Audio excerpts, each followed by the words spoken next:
El día de hoy, a través de La Balanza, se encuentra con nosotros la doctora Alma Rosa Baena. Buenas tardes, doctora. Muchas gracias por aceptar esta invitación. Al contrario, gracias a ti, Cintia, y a La Balanza por esta invitación. Yo encantada de asistir y poder compartir un rato con ustedes. Gracias. Es candidata a la magistratura de la Sala Regional Toluca de la Quinta Circunscripción.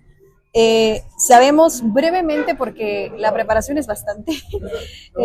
que tiene especialidad en derechos humanos, en derechos electorales, un trabajo de investigación muy profundo y que además ya estuvo también en un cargo muy similar, que fue de magistrada de presidenta del Tribunal Electoral de Michoacán. Antes de que todo esto ocurra, ¿qué es lo que la motiva a elegir el derecho como su carrera? Ay, pues es una pregunta muy importante. Déjame decirte que mi primera elección de carrera fue contaduría. Sin embargo, ya en la universidad me di cuenta que teníamos también la materia de derecho y desde la prepa me había gustado muchísimo el tema. Pero ya en la universidad se afianzó mucho más el interés y aunque me fue excelentemente bien en contaduría,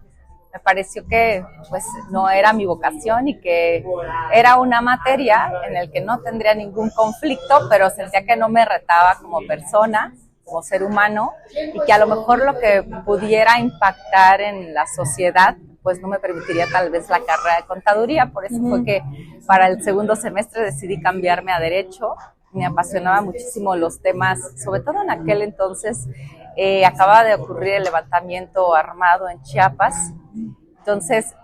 pues esos temas me apasionaron, el conocer pues el contexto en el que se desarrolla nuestro país y que no únicamente es donde nosotros vivimos, sino otras realidades alternas que vive nuestro país. Y eso, sin lugar a dudas, me apasionó y me motivó a cambiar de rumbo en mis decisiones. ¿Y en el campo electoral? En el campo electoral, sí, pues muy importante. Fíjate que en el campo electoral, quiero decirte que hice un doctorado en Derecho Electoral, el primero de ellos, bueno, en Derecho General, pero decidí enfocarme a mi ámbito de estudio, al análisis de sentencias que emitiera tanto la Suprema Corte de Justicia de la Nación como la Sala Superior del Tribunal Electoral del Poder Judicial de la Federación, enfocada a cómo impartir justicia cuando hay dos derechos fundamentales que se conflictúan. Por ejemplo, el acceso a los derechos político-electorales y los derechos políticos de las mujeres. Y cómo compaginar, cómo resolver como autoridades jurisdiccionales. Entonces hice un análisis de cómo resolvía la metodología que utilizaba la Corte, la metodología que utilizaba la Sala Superior. Y una de las grandes conclusiones fue que la Sala Superior siempre ha sido mucho más vanguardista y ha tenido criterios de avanzada y mucho más ágiles en la ampliación y protección de los derechos político-electorales. Esto también me permitió hacer un estudio de derecho comparado con otros países del mundo y también me permitió tener como grandes conclusiones que, por una parte, la Corte Constitucional de Colombia es una de las que podemos aprender muchísimo en las metodologías de protección de los derechos. Y pues otra experiencia también muy importante es el Tribunal Constitucional Español, así como el alemán. Entonces, pues eso me llamó muchísimo la atención desde el punto de vista teórico, pero también he pertenecido a asociaciones, a instituciones que impulsan los derechos políticos y en particular pues de las mujeres. Entonces, eso todo me ha permitido pues apasionarme y reforzar mi vocación en la protección y defensa de los derechos políticos. Con estos estudios que ya tiene, o sea, el panorama de distintos países, ¿hay algo que podría tener México que otros países ya practican, que podría ayudar a la democracia de nuestro país? Pues sí, en principio sí, me parece que constitucionalmente sería importante que, así como en la Unión Europea establecen este principio de proporcionalidad, en donde establece que todas las autoridades, en el caso de conflictos o colisiones entre dos derechos fundamentales, pues tienen que utilizar una metodología muy específica que permita tener mejores argumentos y reforzar la toma de decisiones para decidir que en el caso concreto, cuál de esos derechos fundamentales pesa más y que se justifique la restricción de uno para ese caso en concreto, que eso, bueno, pues lo tiene también muy bien asimilado ya el sistema nacional alemán, como lo referí también en el caso del sistema español y en el caso de nuestro continente, pues en Colombia. Me parece que ese sería pues muy importante en este tema. Y otro grande tema me parece que sería no cerrar las puertas totalmente a que se pudiera nuevamente revalorar la carrera judicial frente a la elección popular de juzgadoras y juzgadores en nuestro país. Yo creo que sería muy importante que dejáramos pues que madurara y que pudiéramos ver los efectos que puede tener esta reforma que por primera vez se da en México, pero que si se advirtiera que pues esto no genera mucho mejor acceso a la justicia, pues que se pudiera valorar esta consideración de volver a privilegiar la carrera judicial antes que la elección popular. De lo que llevamos, porque diría que habría cambiado en este proceso, todavía no termina, pero de lo que llevamos, ¿habría modificado algo de la manera en que se dieron a conocer las cosas, de cómo salieron las convocatorias, cómo se eligieron a las personas que ahora son candidatos? Me parece que algo fundamental han sido los plazos. Han sido tan breves que pues cambia ya la situación de momento a momento y eso también impide revertir la violación a los derechos político-electorales. Entonces me parece que eso sí habría sido muy importante para poder garantizar el acceso a la justicia de las personas que están participando en este nuevo sistema y en este nuevo modelo de elección popular. Pues yo creo que también eso habría sido deseable y sobre todo porque ahora advertimos que al INE y a los institutos electorales locales les ha tocado emitir lineamientos y reglamentos porque en la legislación no se ha establecido o no se logró también por esta breve espacio que se tuvo en la aprobación y la implementación de la reforma, pues se ha tenido que hacer lineamientos que no siempre dan mucha certeza y lo podemos ver porque simplemente pues para poder acceder a estos espacios de difusión de las candidaturas, pues vemos que nos encontramos frente a muchas restricciones, por una parte de quienes ejercen este noble derecho de acceso a la información, pero por otra parte también de las y los candidatos, que no tenemos tampoco igualdad de condiciones de participar como en otras elecciones, en donde obviamente no recibimos ni financiamiento público, pero tampoco podemos recibir financiamiento privado. Está todo muy acotado, pero además con mucha falta de certeza de hasta dónde y cómo se deben de interpretar estas violaciones a la normativa electoral que pudiera afectar la equidad de la contienda. ¿Cuál considera a lo largo de su trayectoria que ha sido el mayor reto hasta ahora? ¿Desde el ámbito profesional o personal? Puede ser de ambos, tal vez estén mezclados. Sí, bueno, me parece que desde el ámbito profesional, pues ha sido el poder compaginar pues a mí me encanta continuar estudiando. Simplemente cuando terminé la carrera, una de mis maestras me invitó a asumir la titularidad de su materia porque ella se iba a estudiar un doctorado fuera del país y la verdad es que me atrapó en la vida académica y la verdad es que ser un académico implica pues muchísimos retos, actualización constante y el compaginar, luego que quise estudiar una maestría en Derecho y luego un doctorado y ahora un doctorado en Derecho Electoral y que pues finalmente también en su momento quien fuera el padre de mis hijos pues me reclamaba de oye, pues es que te la pasas tanto en el trabajo, en el estudio y que pues poco queda para la convivencia en pareja y también compaginar sin lugar a dudas que para mí siempre fue prioritario pues la atención a mis hijos. Entonces sí, el compaginar estas agendas pues sí ha sido el de los mayores retos. Y en cuanto al aspecto personal, pues yo puedo decirte que el haber superado el cáncer, pues me parece que ese ha sido uno de los grandes retos en la vida, que además esto involucra, sin saberlo, a veces sin decirlo, pues a toda la familia, todo la dinámica, el miedo, la incertidumbre, y lo largo y lo prolongado que resultan ser pues los tratamientos y además sin ninguna expectativa de tener al 100% de éxito. Entonces, me parece que eso sí ha sido uno de los grandes retos que he tenido en mi vida. Muy fuertes. Doctora, ¿considera que el sistema de justicia en México es accesible para todos? Mira, me parece que no es accesible a todos en todas las materias. Sobre todo, considero que en el ámbito penal, que no es el que me toca, pero es en el que, pues, advertimos que permean toda la sociedad esta percepción de que no hay acceso a la justicia, de la gran cantidad de víctimas de delitos y que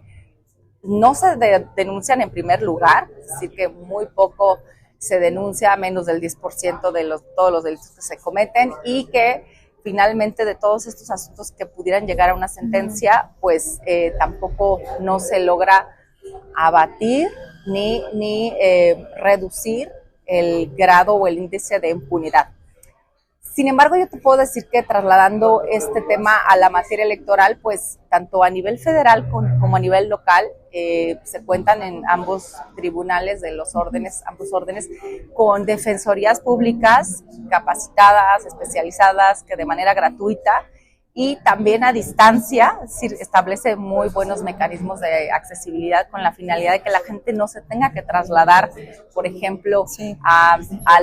las instituciones o a los tribunales para tener el acceso a la justicia, recibir orientación, asesoría o en su caso la representación. Y en este caso, pues decirte que en el caso de Michoacán, que es la experiencia que yo tengo y que conozco, pues 3/4 partes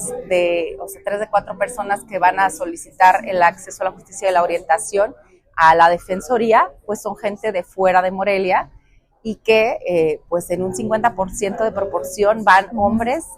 o mujeres solicitando el acceso a la justicia. Entonces, pues eso también son pues cifras muy importantes en donde pues las mujeres poco a poco hemos ido familiarizándonos y reconociendo que tenemos derechos y que tenemos también esta posibilidad de exigirlos o acceder a ellos a través de las vías institucionales. Si tuviese la oportunidad de hacer una reforma dentro del sistema judicial, que bueno, sabemos es propio de otras áreas, pero si tuviese la oportunidad, ¿cuál sería su prioridad? Algo que pudiese cambiar. Bueno, en el sistema de justicia,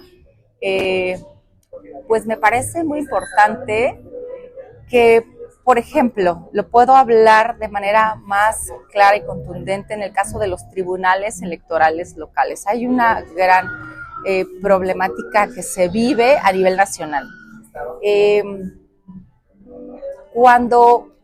se está trabajando los presupuestos locales, de acuerdo con las leyes locales, el tribunal, por tener características de autonomía, es decir, no depender ni del Poder Ejecutivo, ni del Legislativo, ni el Judicial, tiene esta autonomía para poder diseñar su presupuesto.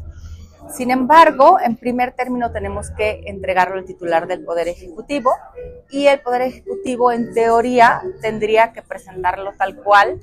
ante el Legislativo y el Legislativo deliberar. Sin embargo, de la experiencia que conocemos a nivel nacional, y lo digo en términos generales porque no siempre es así,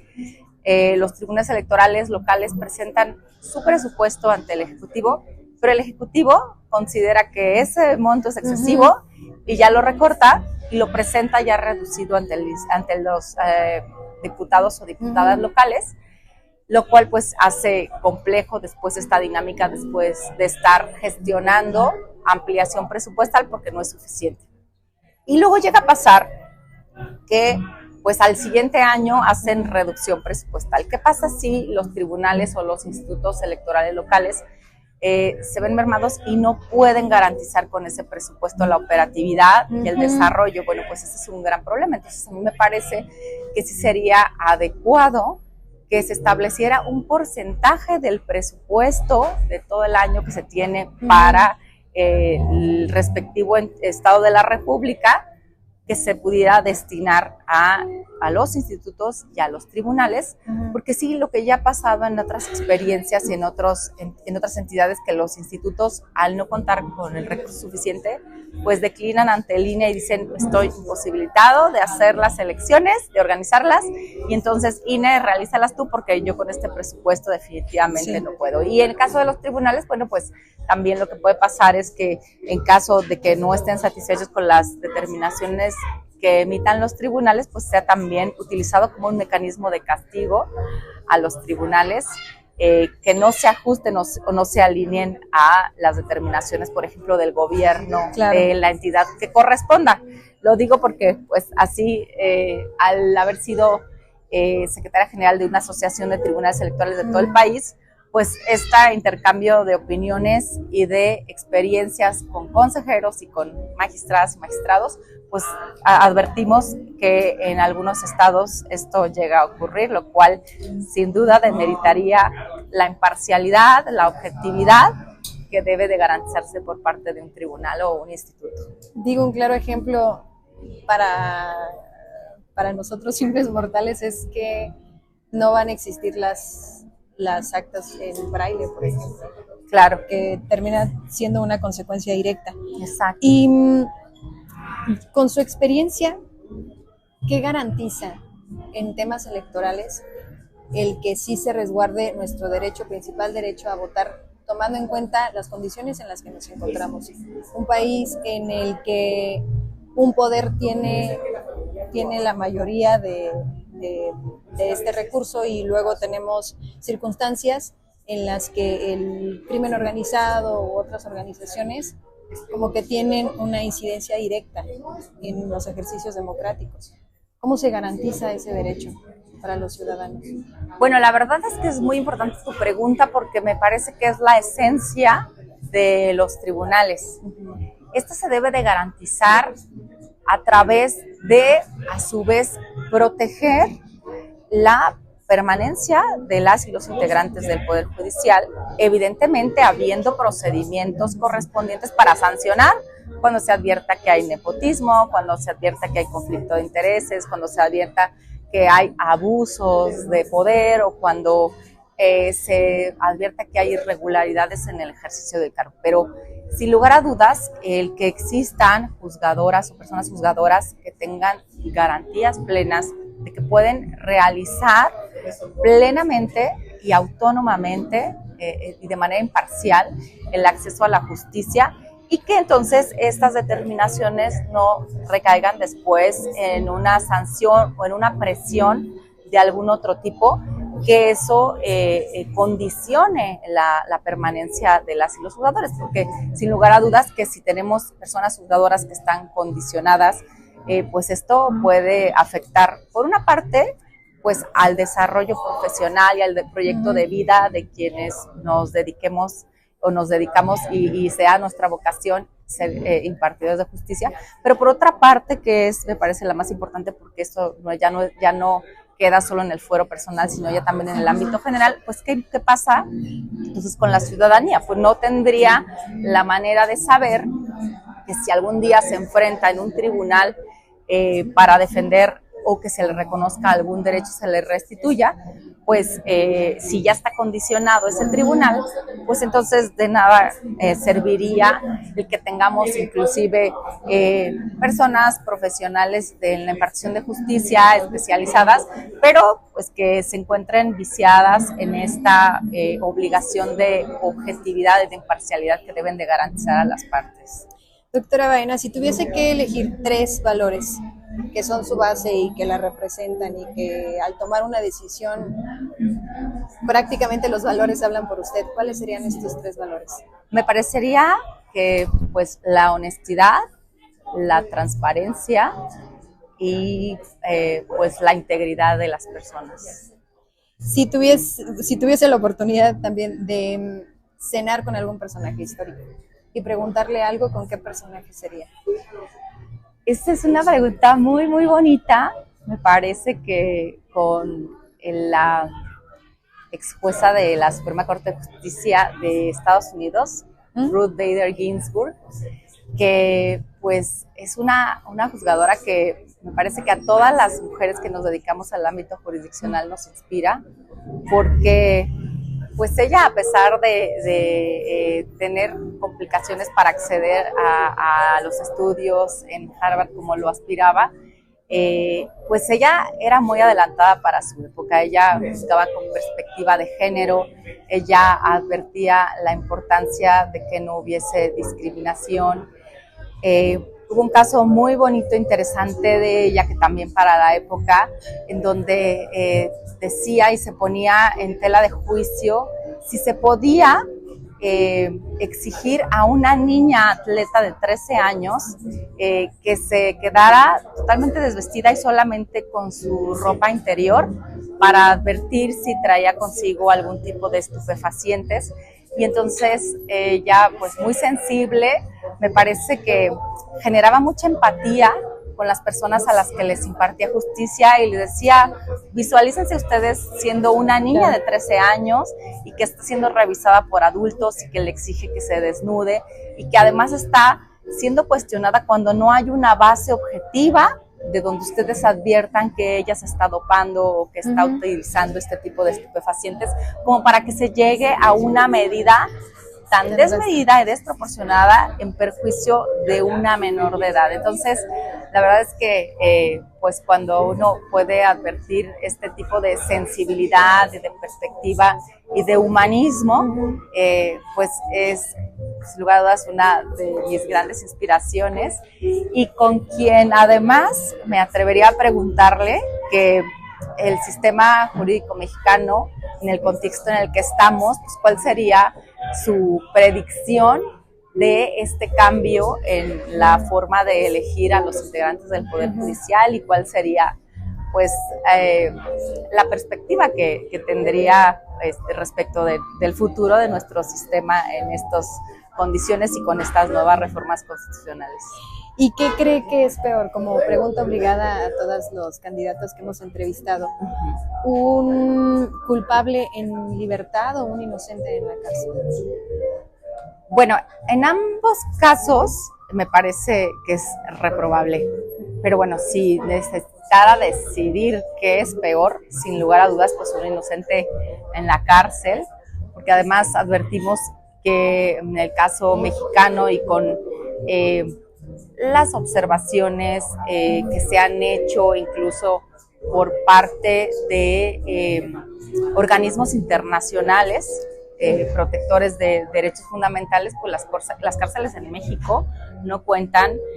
con el estándar mínimo que se debería de garantizar a cualquier persona, independientemente de que se encuentre cumpliendo una sanción privativa de libertad, pero eso no implica que las personas no tengan un mínimo básico. Y si en el caso de México no se puede garantizar y que además pues tiene un efecto estigmatizante de estas personas y que después para reintegrarse a la vida en sociedad se les vuelve muy complicado el poder acceder nuevamente a un trabajo, el no ser estigmatizados por la sociedad, por su familia,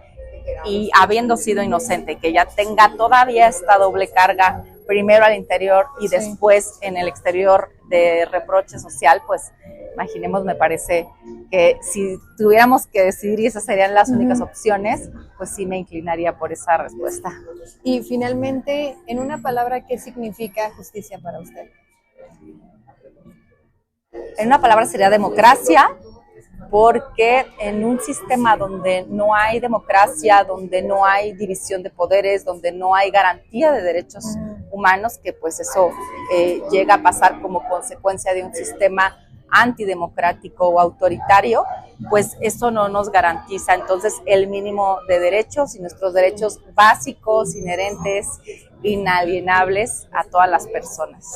Doctora, muchísimas gracias y mucho éxito. Al contrario, gracias a ti, Cintia, y a toda la audiencia. Muchas gracias.